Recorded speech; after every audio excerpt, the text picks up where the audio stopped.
तर बघा आपल्याला अभ्यास करायचा आहे दाबून, समजलं का? हां, सुट्टी नाही द्यायची बिलकुल. तसं मला नाटक बघायला जायचं आहे गोठणगावला. मानपत्र पण आहे, परत फोन पण आला साहेब अगत्याचं निमंत्रण म्हणून नक्की या म्हणून. मग उद्घाटनाला पण जायचं आहे आणि नाटक पण बघायचं आहे. पण जाण्या अगोदर आपण थोडं अभ्यास करून गेलं पाहिजे. तर बघा तिसऱ्या क्रमांकांचे आपल्याला समाजसुधारक बघायचे आहेत. तर दादोबा पांडुरंग तरखडकर. बघा काय लिहिलेलं आहे, आपण एकदम क्विकली करणार आहोत.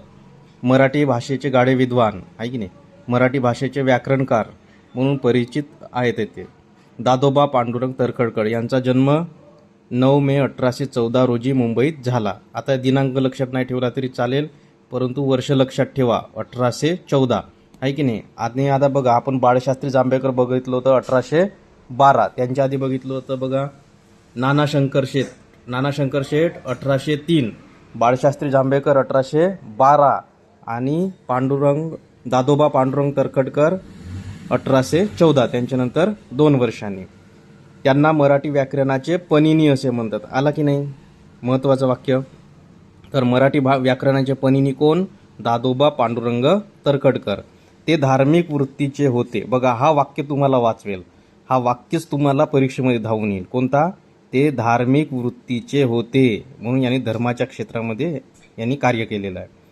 नंतर बघा शिक्षण पूर्ण करून जावरा संस्थांच्या नवाबाचे शिक्षक म्हणून काम केले. त्यानंतर त्यांना एल्फन्स्टन संस्थेत सुरतला शिक्षक म्हणून नियुक्ती मिळाली.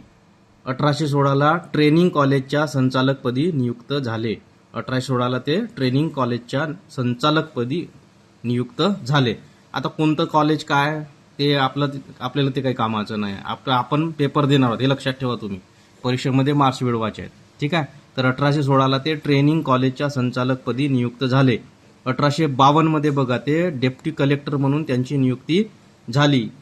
आणि भिलाच्या बंडाचा बिमोड त्यांनी कुशलतेने केला. म्हणजे डेप्टी कलेक्टर म्हणून ते सरकारमध्ये रुजू झाले आणि भिलाचा जो बंड झालं होतं तर त्यांचा बिमोड त्यांनी केला होता डेप्टी कलेक्टर असताना. नंतर निवृत्तीनंतर बडोदा संस्थानात दुभाषी म्हणून ट्रान्सलेटर म्हणून त्यांनी काम केले. दादोबा पांडुरंगाच्या कार्याची पोच म्हणून सरकारने त्यांना कोणती पदवी दिली? राव बहादूर ही पदवी दिली.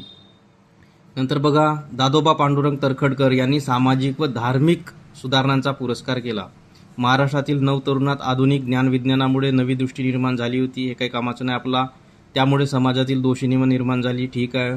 या जाणिवेतून त्यांनी, आता बघा हे महत्त्वाचं आहे, 1844 त्यांनी सुरत येथे दुर्गाराम मंछाराम, दिनमणी शंकर, दलपतराय इत्यादीच्या सहकार्याने मानव धर्म सभा स्थापन केली. हे महत्त्वाचं आहे. तर मानव धर्म सभा कोणी स्थापन केली?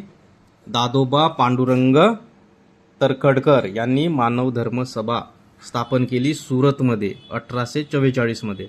आणि सुरतमध्ये आहे म्हणून नावं पण तशीच आहेत बघा. मंछाराम आहे की नाही, दुर्गाराम मंछाराम, दिनमणी शंकर आहे की नाही. सुरत गुजरातमध्ये आहे ना, तर नावं पण तसेच आहेत. आता हे खरोखर गुजराती होते का नव्हते हा आपल्या महत्त्वाचा नाही, मी तुम्हाला लक्षात ठेवण्याची ट्रिक सांगत आहे. जर सुरतमध्ये निर्माण केली म्हणताय तर नावं पण थोडेसे गुजराती टाईप आहेत बाबा, आणि आपल्याला त्यामुळे लक्षात ठेवायला सोपं जाईल. हा सांगण्याचा माझा या ठिकाणी उद्देश आहे. आपल्याला परीक्षेमध्ये मार्क्स मिळवायचे आहेत, त्यामुळे लक्षात ठेवणं आवश्यक आहे. आणि त्यामुळे लक्षात ठेवण्याची ही एक ट्रिक आहे की हे थोडंसं आपल्याला गुजराती नावं आहेत बाबा. दुर्गाराम मंछाराम, दिनमणी आहे की नाही, शंकर, दलपतराय इत्यादीच्या सहकार्याने मानव धर्म सभा स्थापन केली. आणि मग यांचे प्रिन्सिपल काय होते? या मानव धर्म सभाचे तत्व काय होते? की ईश्वर एक आहे, मनुष्य मात्राची जात एक आहे, धर्मसुद्धा सगळ्या माणसांचा एक आहे, परमेश्वरसाठी काय करावी? भक्ती करावी, सर्वांशी समानतेने वागावी इत्यादी छान छान गोष्टी, उदात्त तत्वांचा त्याच्यामध्ये समावेश होता. परंतु कार्यकर्त्यांच्या अभावामुळे ती संस्था फार काळ टिकू शकली नाही.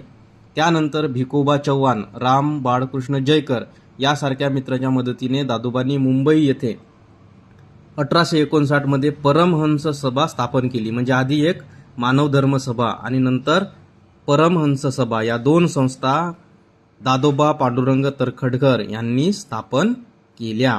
लक्षात येत आहे? तर बघा या ठिकाणी आता ही मुंबईमध्ये स्थापन केली म्हणून इथं बघा मराठी नाव आहेत. भिकोबा चव्हाण, राम बाळकृष्ण जयकर ही मराठी माणसं आहेत. यांच्या मदतीने त्यांनी परमहंस सभा मुंबई येथे स्थापन केली. आणखी एक गोष्ट लक्षात घ्या, 1844 मध्ये सुरत येथे मानव धर्म सभा आणि 1859 मध्ये परमहंस सभा. म्हणजे 1844 नंतर जवळजवळ 15 वर्षांनी त्यांनी दुसरी ही सभा स्थापन केली, परमहंस सभा, आहे की नाही, 15 वर्षानंतर. म्हणजे बघा, माणूस कधीही काहीही करू शकतो आणि आपण काय थोडंसं काही चाललं नाही की आपण ते विसरून जातो, आपण हार मानतो, आहे की नाही. आणि इथे 15 वर्ष गेल्यानंतर सुद्धा त्यांनी एक अत्यंत महत्वाची सभा स्थापन केली, परमहंस सभा, आहे की नाही. तर अशा प्रकारे म्हणून हार मानायची नसते.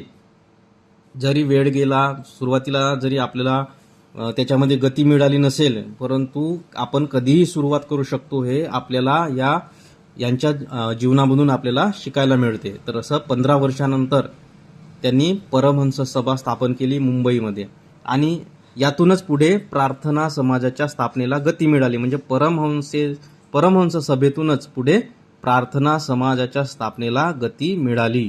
आणि आधुनिक ज्ञान विज्ञानाशिवाय समाजाची प्रगती होणार नाही, हे समाजाला पटवून देण्याचे त्यांचे प्रयत्न मोलाचे मानले जातात. मृत्यू झाला 17 ऑक्टोबर 1882 रोजी. ठीक आहे. तर अशा प्रकारे, आणि आता हे सर्व पॉईंट एकत्र लिहिलेले आहेत. आता शॉर्टमध्ये रिव्हिजन बघा. दादोबा पांडुरंग तरखडकर 1814 ते 1882. ठीक आहे. आता जन्म बघा, 8 मे 1814, साल लक्षात ठेवायचं. बाळशास्त्री जांभेकर 1812 होते, दादोबा पांडुरंग तरखडकर 1814, म्हणजे त्यांच्यानंतर 2 वर्षांनी त्यांचा जन्म झाला. 8 मे तारीख लक्षात ठेवू शकता, 8 मे 1814. काय, मराठी व्याकरणाचे पनिनी म्हणून ओळखले जातात. ते धार्मिक वृत्तीचे होते.